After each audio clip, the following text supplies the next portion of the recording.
Well, the transformation has begun. It's as if Joe Biden doesn't exist anymore. Poof. Oh, he'll make an appearance from time to time. But he doesn't matter. Even though he's the sitting president of the United States for the next 5 months, even though we haven't seen him for like 3 days, all we got was a letter telling us he's not running, and not why, of course, but we know why, but they don't say why. This fan dance goes on. If the president has dementia, he should be removed under the 25th Amendment. We have a vice president who helped cover up his dementia. The Democrat Party and their media are pushing her to be the nominee. All the Democrat billionaires are stepping in now, same ones who pushed Biden. So the corrupt Democrat Party, the corrupt media, who've made a mockery of our electoral system, who stole the election from 14, 15 million Democrat Party voters, now they're at it again. This is phase 2. Now, phase 2 is to get Kamala Harris nominated, even though she's never won a single primary ever. Even though she's never won a single delegate as a presidential candidate ever. To install her as the Democrat Party nominee for President of the United States. But even more, the media had kicked in their phase 2. Their phase 2. I've been very carefully monitoring this and taking note of this. If you go on my social media sites, you will see I'm listing them. So we're getting stories now like Kamala Harris is a fundraising phenom, a juggernaut. What about Kamala Harris's Jewish husband? Well, you wouldn't even know he's Jewish. Kamala Harris is siding with the Islamists in her party. She even praised the Islamists in the street. You remember them, the River to the Sea, Hitler Youth, but not the extremists, of course.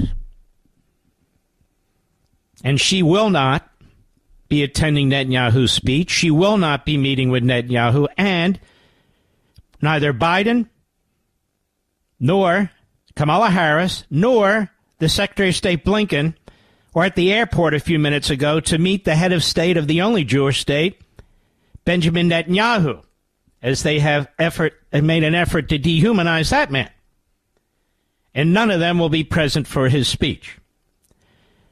Kamala Harris is desperate to get the anti-Semite vote out of Michigan, and she hopes in other states.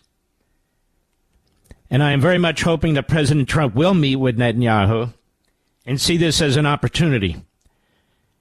As an opportunity for, God forbid, for the country and for Jewish people in this country and overseas, if Kamala Harris is president of the United States. But the media want you to know that her husband might actually be the first Jewish first person, I guess they would call it. And as you well know, he's made a big deal of that. Not. They've told us that Kamala Harris is prepared to run against Trump. She, the tough prosecutor, he, the convicted felon. There was a piece by USA Today. Only 3% of the GOP convention was black, which caused me to respond. There are 3 black Democrat senators, and a party that relies on the black community for its very existence for electoral victories. That really sucks. 3 black senators, one from California, whose name nobody even knows outside of California, one from Georgia, and one from New Jersey. That's it. We're now told the Trump campaign is scrambling. They don't know what to do. They're second-guessing the pick of J.D. Vance. Now what do we do? Now they tell us that it's Trump's age and acuity that are the issue. That the script has been flipped, not Biden. And then they bring out people like Chris Christie. Oh, she's going to be tough. She's going to be very tough. All this in the last 24 hours, but more. Biden's one of the greatest presidents in American history. What? Oh, yes. Put aside all the rest. One news. These are all news articles. Put aside All the rest, push that aside. This man's agenda, his achievements are second to none. They're historic. They're unparalleled. Forget about the gaffes. What Joe Biden did was an immense act of unparalleled patriotism. Excuse me? He was forced out. No, you don't understand. Patriotism. Like we've never seen before. Patriotism. So it begins.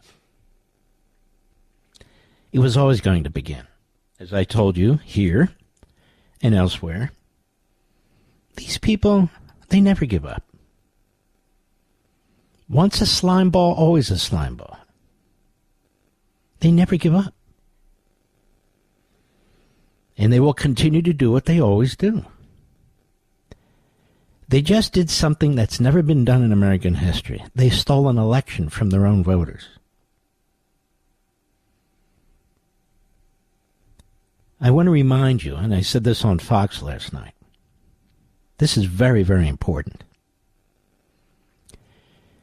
If that debate had taken place after the Democrat convention, because typically the first debate is in September, the conventions are in July and August, Joe Biden would be the nominee of the Democrat Party. All the lies, all the cover-up, it would have been too late to change him for another. But the fact is, Joe Biden has an excuse for his mumbling. He has an excuse for his inability to complete sentences. He has an excuse for his awkwardness. He has dementia. What's Kamala Harris's excuse? She doesn't have dementia, and yet she has the same issues. We're told she's going to appeal to young people. She hasn't appealed to young people yet. We're told she's going to appeal to black voters. She hasn't appealed to black voters. 2016, she didn't even run in a primary. Iowa, New Hampshire, she didn't even wait for the third state. South Carolina, over 50% of the voters in the Democrat Party in South Carolina are black, but she couldn't get there. She had a lot of money. The media don't remind us of this today. She had a lot of money, a ton of money. She had thousands of people show up, thousands, when she announced her candidacy for president in 2016. And it fizzled out. But now they want to make sure that such a thing doesn't happen. But it's already begun in 24 hours. Rewriting Joe Biden's legacy, rewriting Kamala Harris's resume. And then attacking Donald Trump, undermining Donald Trump, questioning Donald Trump, his pick, and all the rest of it.